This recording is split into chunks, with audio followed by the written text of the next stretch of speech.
You're listening to the MPD Connect Podcast, hosted by Public Information Officer Tim Aycock. So thank you for coming today and taking your time out of your day to talk to us about this very important subject. So just tell us a little bit about yourself and your background. My name is Becky Roe. I am the founder and executive director of Let's Talk About It, the Autism Center. I am a retired New York City police officer with a master's degree in education and criminal justice. I have a graduate certificate in autism across the lifespan, which allows me to do the work that I do. Not only do I have the graduate certificate in autism, I have an adult son who's on the autism spectrum. So I have lived experience as well. Yeah.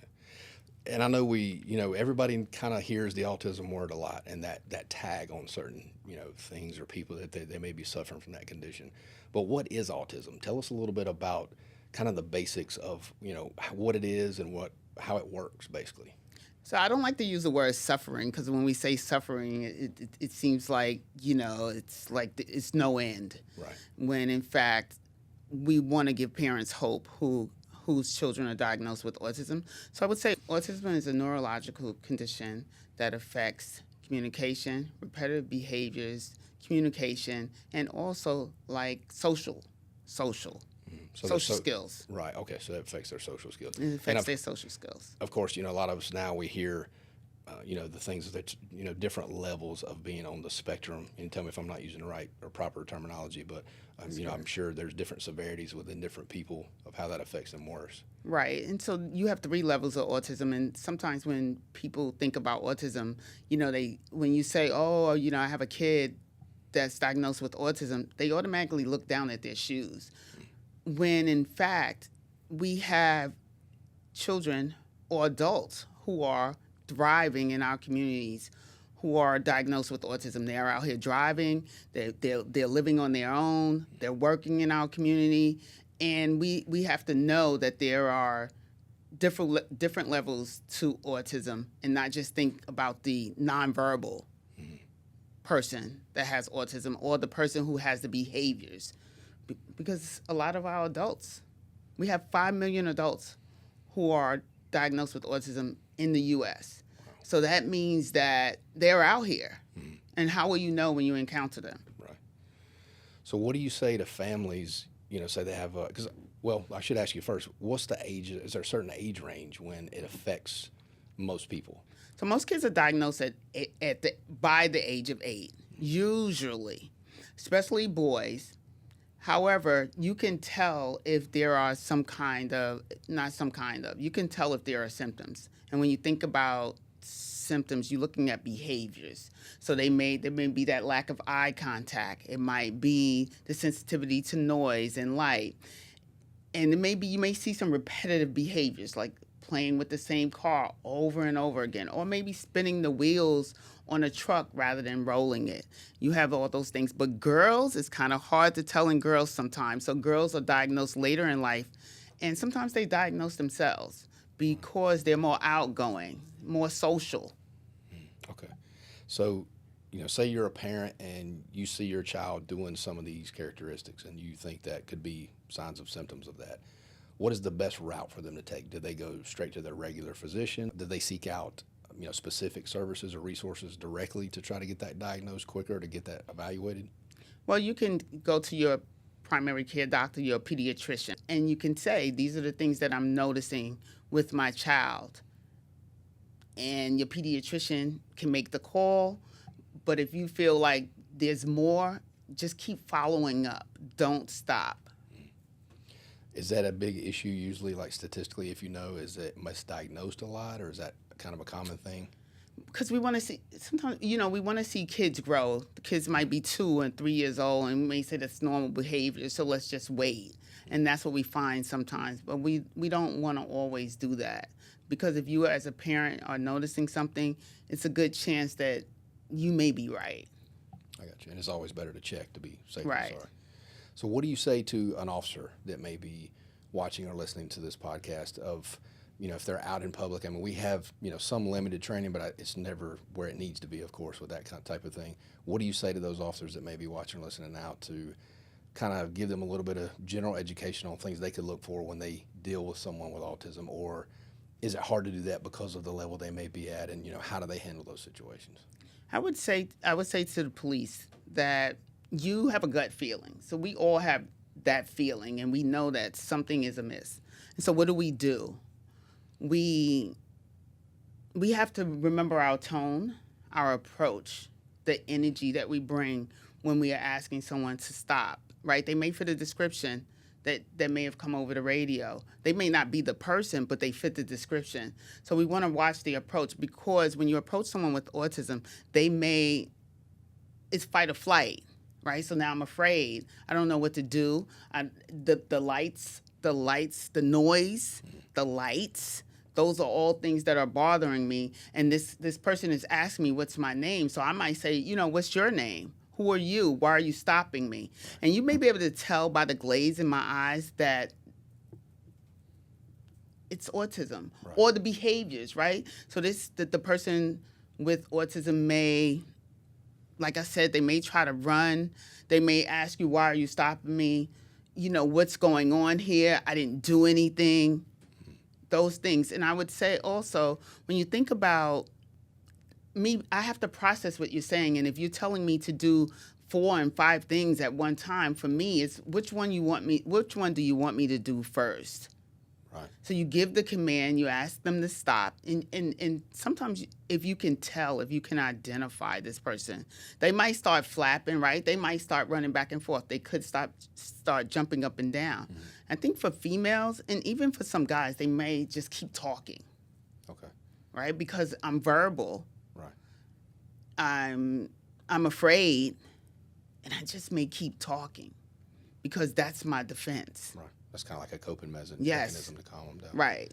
And you said flapping. What is that exactly? Flapping is this, right? Because I'm trying to calm myself down. They physically do that with their hands? Yes. Okay. Yes. Okay. Now, resource-wise, if a family, they say their child has been diagnosed with autism, what's a good resource within Mecklenburg County or really the Charlotte-Mecklenburg area or region that they could access? I like to think that Mecklenburg County has quite a bit of resources for autism. It starts with your pediatrician, then you can see a neurologist, then you can go to there's ABA, there's speech, there's OT, you have music therapy, equestrian, I'll make sure I say that correctly. You have that as a part of therapy. There's so many resources here in North Carolina, and it's just about asking. We have to ask. Right. We don't want parents to feel like they're alone, that you're alone in this process. Ask. Right. Your neighbor. Ask the teacher, right? The teacher is our first line of defense, right?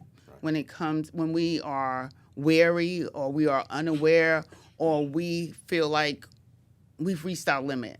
Right. That's very good. And so you as a former officer, and then now you're such a knowledgeable person in this subject matter. So what would you yourself say to that officer? I know you said they may be able to pick up on some of those habits and characteristics that you said that may indicate that they have autism. But what would you say to that officer as far as how they speak to them specifically and how they handle that situation? I want officers to know that autism doesn't have a look. So when you take Down syndrome has a look. Physical disability, it has a look. Autism does not have a look. And the only way that you can tell is through behaviors. And sometimes our males speak in a monotone voice. So that's a dead giveaway for the monotone voice. And if you've ever heard a monotone voice, it's really glass breaking. No emotion in it. It's just very flat. And our young people who are thriving out here in the communities, they can be very sarcastic. Mm-hmm. And so no offense, but that's the only way that I know. Right? So that's my truth. Right. And if all of us could be that way, what a world we would be in, right? Right. But that's who they are. They say what they mean and they mean what they say. They just say it, not to be offensive. Right. And if that's one thing officers can take away, it's don't be offended if you encounter someone with autism who asks you the same questions that you ask them, or they're just direct. Right. They just don't have a filter. No filter. Not wired that way. Yeah, that makes sense. So what would you say to the the person with autism, I hear this, like you said, they're functioning and flourishing throughout life. What would you say to them if they're watching or listening right now to kind of give them advice on anything? I would say to the person on the autism spectrum, don't be afraid, right? State who you are. You can say, I'm afraid, my name and what your name is, and state that you're on the autism spectrum. Right? Because the officer doesn't know. When they encounter you, they have no idea that you're on the spectrum. And if you are if you are verbal, just state, my name is Becky, I have autism, and I'm afraid. I know this, you may not know this, or it may not be a common thing, but I know some impairments or disabilities, people have like a card, some type of identifier. Do people with autism, is that a standard practice, or do they have anything like that? No, because our kids don't like to wear things. They don't like anything on their arms. They don't like anything touching them. And I'm glad that you brought that point up, because people on the autism spectrum don't like to be touched. And sometimes we, showing affection or saying stop, we tend to touch people.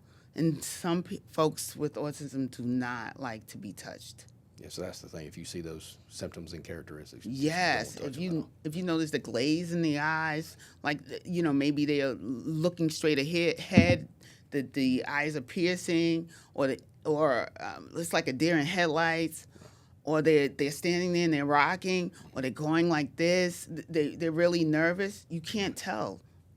Do you know of any? And of course, if you don't, you don't. Do you know of any resource for law enforcement or for telecommunicators for any type of other additional training on autism? I mean, I know we have Mecklenburg County resources through the Behavioral Center and all that, where we do CIT and stuff like that is available. But is there anything out there that you know of specifically for autism for first responders? The Crisis Intervention Team of Mecklenburg County does a fantastic job of training officers on IDD and autism.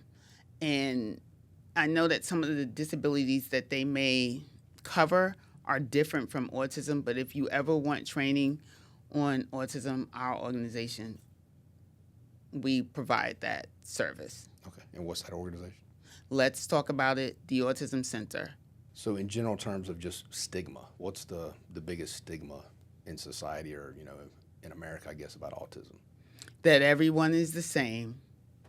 So just different levels and different... There are different levels of autism. If you met one person with autism, you've met one person with autism. Do they have some similarities in things that they like? Yes, they do. However, if you met one person with autism, you've met one person with autism. And if you can remember, you have young people out here who can speak for themselves, and they are on the autism spectrum. And just because they can does not mean that they can process everything that you're saying. Processing, for some of us, it's like right now. So the processing what you're saying just repeatedly can be difficult. It's delaying their processing, right? And you're just stacking that up because you're repeating it, right? And it's slowing them down, right? So when you're asking me 4 and 5 questions, I have to process one at a time. I can't. For you and I, we can just spit it off. Yeah. But no. Yeah. Is there anything else you'd like to add, or anything you think that we missed that could be beneficial? I want you to be mindful that we have 5 million adults who are on the autism spectrum. And again, they're living in our communities. We want to be aware of the behavior that our young people with autism are exhibiting. Thank you for the opportunity to talk about autism. Autism is something that's near and dear to me, and if at any time that I can help anyone understand autism, I'm here for it. Yeah, no, we appreciate you taking the time out of your day to come and, fill us in on this important information. So we got to see what we can do to help the community the best that we can with the tools that we have. Thank you for wanting to know more, for wanting to bring awareness to autism.